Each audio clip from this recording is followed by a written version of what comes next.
기억할 겁니다만 2002년에 네. 소위 탈리반 정권을 붕괴시키기 위한 미군 참전이 있었죠. 네. 그때 저희가 미국과의 동맹의 일환으로 네. 거기에 동위부대 또 다산부대 같은 부대를 보내서 우리가 참전했었죠. 예, 참전을 했는데 주로 저희는 이제 공병이라든지 네. 보건의료 네. 지원 주로 이제 전투부대보다는 재건과 보건의료 인도적 차원의 지원을 중심으로 군을 파견했습니다만 네. 그렇지만 저희도 어떻든 현지에 군을 파견했던 역사가 있습니다. 네. 그래서 한국을 도왔던 아프간 현지 인물들이 좀 많이 있지 않습니까? 숫자가 제법 한 400명 남짓 추산하는 이야기도 이미 언론에 나오고 있습니다만. 네, 이들을 보호할 대책을 마련해야 된다 이런 지적도 있어요. 그렇습니다. 지금 제일 급한 것은 네. 국내에 체류하고 있는 417명 정도의 현지 체류인들에 대한 여러 가지 체류 조건이나 또 생활 문제 등등도 고려 관심을 가져야 되겠지만 더 중요한 것은 저희하고 군이나 대사관 등등 사업에 협력했던 네. 현지 협력자들이 저희들이 미국의 동맹의 일환으로 군을 파견했던 그런 역사가 있기 때문에 혹시 보복의 대상이 될 가능성이 높다 이런 평가들이 있기 때문에 네. 그들을 지금 신속하게 구출하고 네.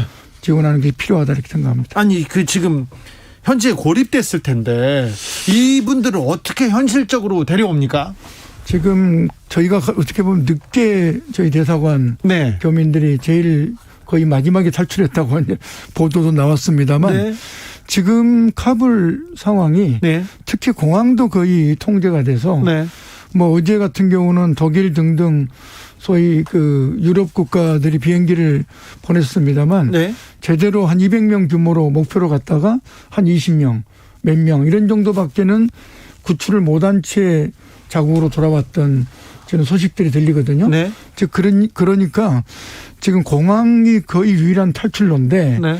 공항으로 들어오는 진입로가 아주 그냥 2중 3중 차단 네. 상황인 것 같습니다. 네. 그런 상황이라서 저희들이 실제 집행을 하는 과정에서 얼마나 그들을 구출할 수 있을지는 좀 노력해 움직여 봐야 아마 판단할 수 있지 않을까 이렇게 예측이 되겠습니다. 아무튼 협력자 가족들을 한국으로 빨리 모셔와야 된다. 여기에 대해서는 여야 의원들도 뜻을 같이 합니까? 야당 의원도 이 문제에 대해서는 네. 탈레반이 워낙 국제적 기준의 규범이나 또 정신 원칙에 일탈된 행동들 많이 해왔고 예. 또 그런 보복 사례들이 지금도 많이 나오고 있기 때문에 네. 야당도 별 반대가 없는 걸로 지금 알고 있습니다. 주말 사이에 그리고 오늘도 계속 뉴스가 나오는데 네. 해외에 있는 미군 기지를 활용해서 아프간 난민들을 해외 미군 기지에 일단 수용하겠다 이런 보도가 나왔어요. 여기에 대해서는 어떻게 보시는지요? 그것은 그런데도 오늘 외통위 상임위가 있어서 현안 질의 과정에서 의원들이 질의도 하고 점검을 했습니다만 네. 그건 전혀 한국 주한미군 기지는 대상이 아니고 그런 협조가 온 바나 논의한 바가 없다 이렇게 보고요. 주한미군 기지는 대상이 아닙니까? 아니고 현재로 보게 되면 중동에 있는 카타르, 예멘, 이라크라든지 독일의 기지는 네. 경유지로 채택하는 것 같습니다. 그래서 그래요? 미국으로 난민들을 모셔오는데 네. 중간에 경유지로 쓰겠다 이런 거고. 그렇죠. 거기가 조금 넘칠 경우는 또 주변을 확대하는데 한국은 미국으로 가는 데 너무 먼 경로입니다. 네. 그러니까 유럽을 통해서 가는 게 빠르지. 네. 극동 한국을 통해서 갈 이유는 없기 때문에 네. 한국의 주한미군 기지는 대상이 전혀 아니다 이렇게 보시는 게 맞는 것 같습니다. 조 바이든 대통령은 전 세계 미군 기지를 아프간 난민 수용에 활용하겠다고 얘기했고 또 월스트리트 저널에서는 한국을 포함한 주한미군 기지라고 보도됐는데 이거는 사실이 아닙니까? 사실이 아니고 또 국무부에서도 네.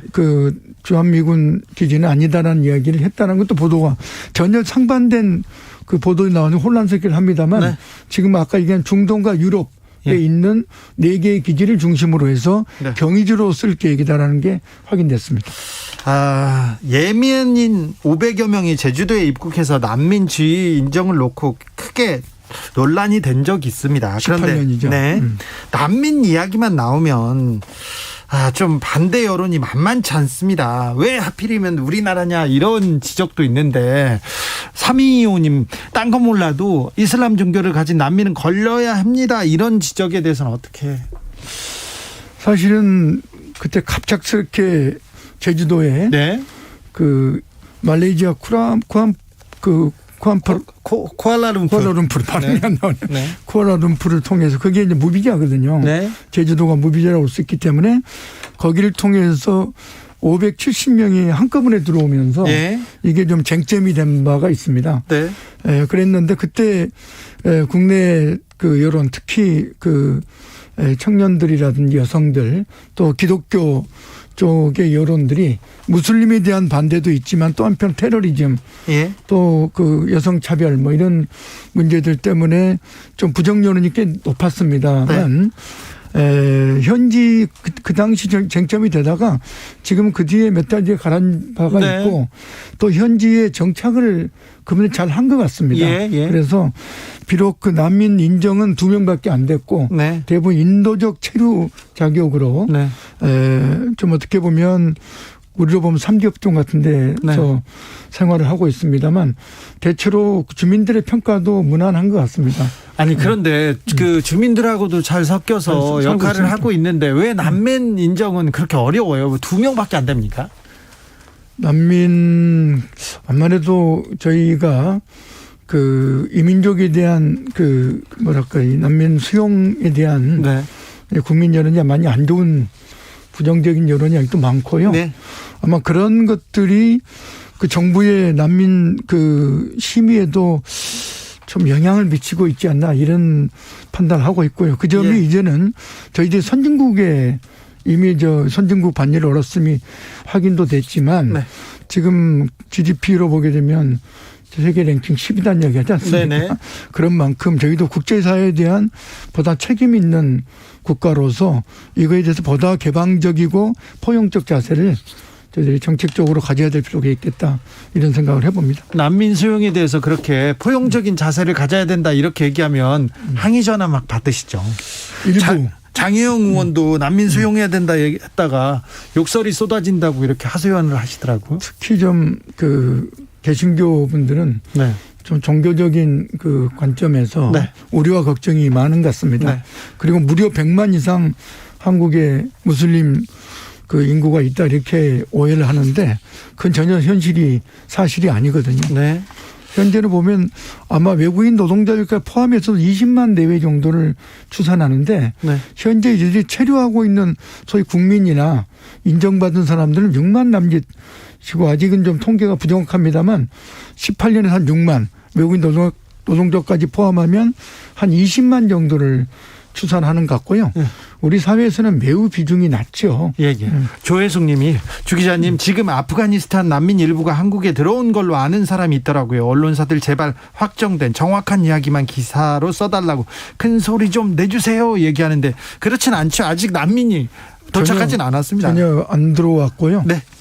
조만간에 정부가 이걸 위한 아마 조치를 취하리라고 봅니다. 네.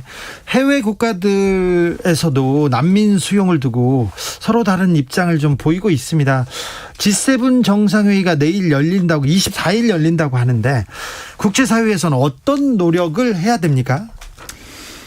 지금 그 난민에 대한 그 예측 숫자가 아주 많은 것 같습니다. 예. 최대로는 360만 정도를 추정하기도 하고 네. 또 이미 그 주변국에 파키스탄이라든지 주변국에 이미 수십만 명이 네.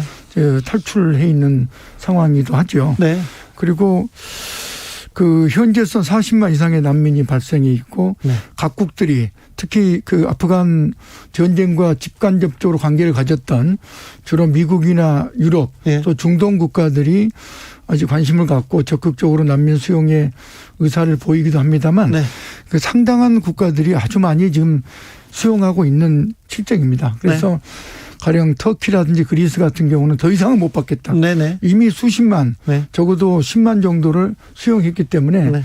그렇게 해서 그 미국이나 유럽이 좀 더 포용적 자세를 취할 걸 촉구를 하고 있는데 워낙에 지금 미얀마 상황이 심각하기 때문에 아마 G7 회의를 비롯한 국제회의에서 네, 아프간. 아프간. 네. G7 뒤에서 아프간의 난민들을 좀 보다 그 적극적으로 수용하기 위한 합의를 끌어내기 위한 국제사회 노력은 앞으로도 좀 계속되지 않을까 이렇게 예측되고 있습니다. 용기 내자님께서 미국 본국에는 난민 수용 안 하는 건가요? 물어보는데 미국이 조금 그 책임을 가지고 난민 수용에 대해서 적극적인 입장을 가져야 될 텐데요.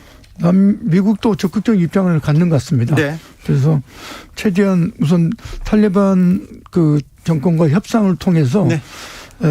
우선 보복 금지도 아마 끌어내려고 하고 네. 또한 탈출로를 확보하기 위한 노력을 아마 하고 또 그걸 안정화시키기 위해서 추가로 미군 파병까지 해서 유지 관리하겠다라는 입장을 밝히고 있는 걸로 보면 네. 아마 난민을 미국에서도 최대한 수용하기 노력을 하지 않을까 이렇게 추정됩니다. 의원님 그 외통위에서 회의를 하면요. 네.